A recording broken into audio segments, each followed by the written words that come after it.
are with Sean's intake session. Now this is, as a psychiatrist, when somebody comes to you for the first time, you do an intake evaluation. And I'm just going to read you some information that we've gleaned from the past episodes of The Bachelor and from the ABC Bachelor website. So, Sean is a 28-year-old white male. He's 6'3", and he comes from Dallas, Texas. Looking at Sean's family, very important to Sean, especially his parents. Says his dad is his role model that he would like to emulate and grow up to be just like his dad. Sean comes from a close-knit family, which also includes his sister, Shay, who was introduced to her husband by Sean. Sean was best friends with his sister's future husband. And Shay and her husband have 2 children who Sean is very close to. So Sean, caring a lot for his sister, that's important, caring for his family, having a best friend, and being willing to risk, to introduce. Like, a lot of people don't like to play matchmaker because they're afraid if it doesn't work out, that they'll get blamed in the process. But Sean was willing to risk to introduce his best friend to his sister, and their marriage worked out. So the ability to take that risk was real important key for Sean. Education-wise, Sean attended Kansas State on a full football scholarship, and as a linebacker was part of the 2003 Big 12 Conference Championship team, and he got his Bachelor of Science degree in social sciences. So playing college athletics, playing for 4 years, that's a pretty big commitment. Playing at a high level, that takes a lot of dedication, a lot of practice, dealing with a lot of ups and downs. Football, very physical sport, very demanding, getting beat on, getting pounded on. What I've also noticed in sports is that sports teaches you how to deal with failure, because every athlete, no matter how successful they are, loses or gets cut from a team or plays second string for a little while when they move up to the next level. And so Sean, being on a linebacker on a championship team, that shows a lot of dedication, shows a lot of hard work, and shows a lot of willingness to deal with frustrations, stressors, difficulties, losses, and bounce back and be resilient. Sean's occupation, he's an insurance agent. Although he started off his career in finance, he followed his father's footsteps in the insurance industry. But presently, he's in a new enterprise, owning and running an upscale custom furniture business. So, Sean's at that stage of life, 28, which is the average age for marriage in the U.S., actually. So Sean's maybe a little bit behind the average in the U.S. But he has some shifting goals here. So not uncommon for people aged 28 at this point to be in a couple different areas of business or industries. So we're not quite sure what to make of that, whether that's Sean bouncing around, not being committed to one thing, or finding his path as he finds out more about his strengths, weaknesses, what his passions and interests are. Now, in his relationship with Emily Maynard, he was eliminated in the 9th rose ceremony of season 17. A heavy sigh went out for millions of viewers as they shared Sean Lowe's heartbreak with Emily Maynard.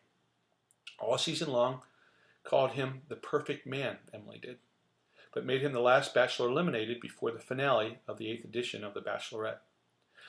It completely blindsided Sean.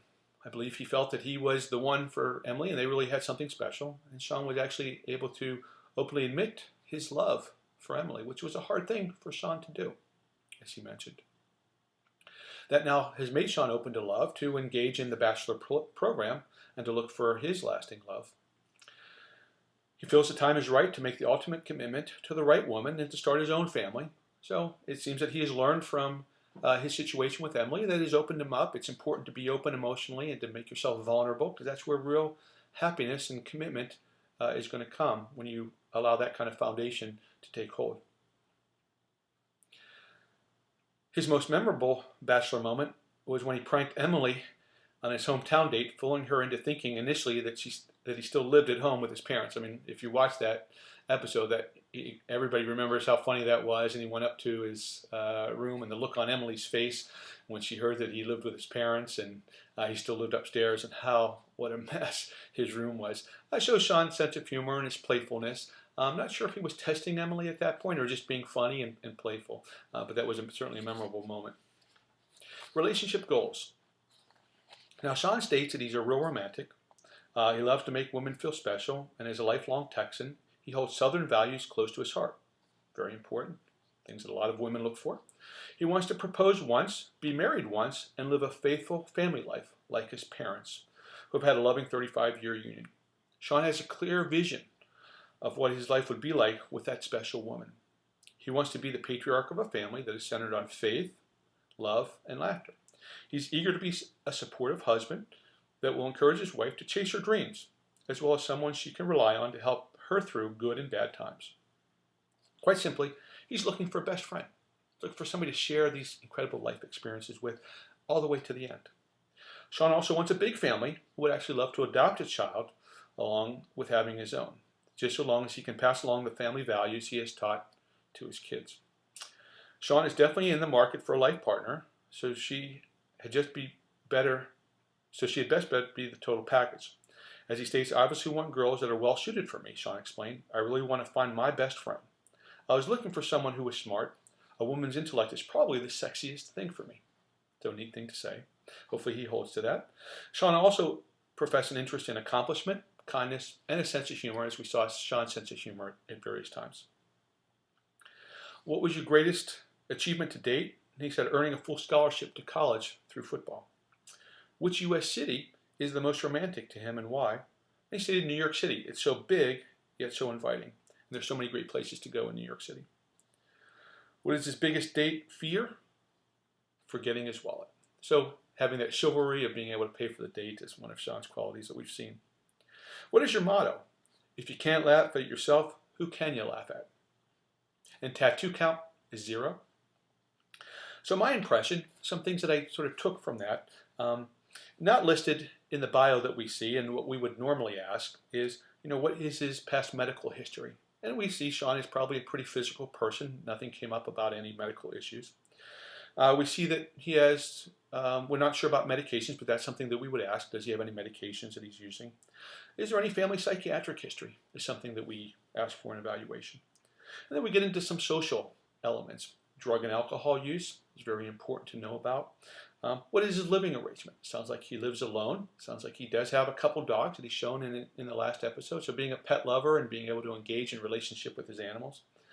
And religion, what are his spiritual beliefs, is also a very important aspect of somebody's core of who they are and getting to understand. And Sean's shared a lot about his faith as a Christian, and that being very important and being foundational to him, foundational to his family, and probably looking for somebody to share that. Although some of the questions that he asked and how he pursued that with Emily wasn't quite clear, at least on camera.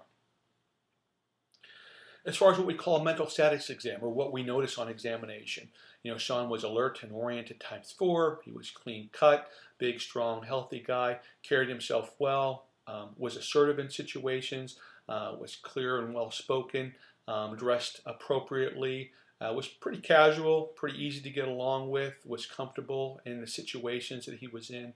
There was no significant evidence of a mood issue or a thought problem. His intellect seemed above average. He seemed to be engaged, have good insight, have good judgment in his situation. And those are kind of things as a psychiatrist that we look at and we examine. My impressions of Sean, I really like Sean. Sean is really sort of a guy's kind of guy.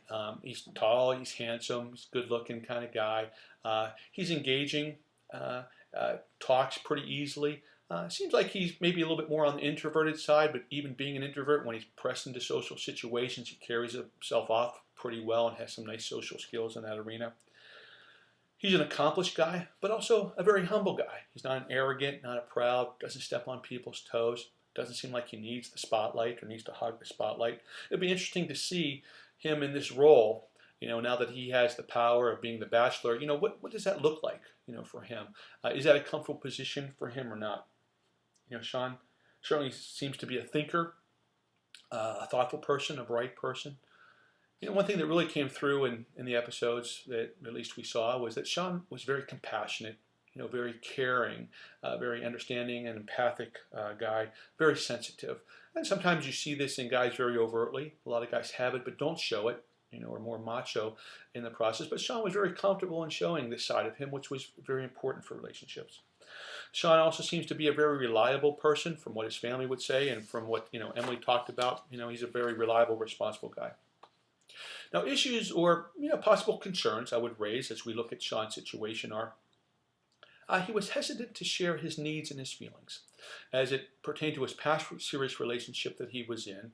And with Emily, it seemed like he was a little bit cautious about sharing some of his deep feelings about love, but also feelings about his past relationships and where his heart was. Seems like Sean has some difficulties with conflict. He talked about how it was hard for him to break up with his prior serious relationship. And so dealing with conflict, he seems to be more of a people pleaser, more of a compassionate, sensitive, caring guy. So dealing with other people's negative feelings seems to be difficult for Sean. He seems to want to help them feel good, feel nice, and doesn't want to be the cause of negative feelings on their part. So we have to be cautious of looking, is Sean a people pleaser or an enabler, or is he able to have the difficult conversations that need to be had whenever conflicts arise? Sean said faith was important, but as he questioned Emily, it seemed like he was a little bit reticent to question her about her faith or push about that. Now, maybe that happened behind the camera or off camera, but we certainly didn't see that on camera. Now that Sean has the star position and the star role, it'll be interesting to see how more forthright he is with his feelings, with his observations, with his needs. But he's also going to create a lot of conflict because he's going to have to say no to a lot of women. Will he be honest and open with them? And how will he convey that information to them that they didn't make the next cut in the rose ceremonies? So those are my initial observations of Sean. He's a real good guy. Seems like a great catch, but is he the right person for any of these bachelorettes? That's what we're going to find out, and that's what we're going to look at. And I certainly wish Sean the best. He seems like a great person who deserves some nice things to happen to him relationally, and he seems nicely equipped to build a strong foundation for a good, healthy relationship to last. Thanks.